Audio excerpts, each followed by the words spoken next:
ओ एक बयाना होगा हो बाबा लाल लंगोटे आना। ओ एक बयाना होगा हो बाबा लाल लंगोटे आना।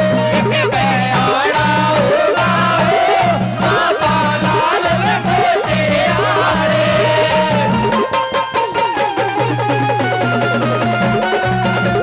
ताली बजा के बताओ जय।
बालाजी महाराज की जय हो।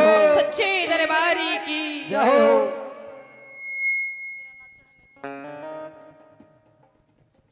हाँ जी, ये बताओ ये प्रोग्राम किस खुशी में करवा रखा है? भतीजे का बर्थडे। अरे ऐसे बैठे खड़े हो जाओ। वो बेटा कहाँ जिसका बर्थडे? खड़े हो। जिसने इस बेटे के जन्मदिन की खुशी है वो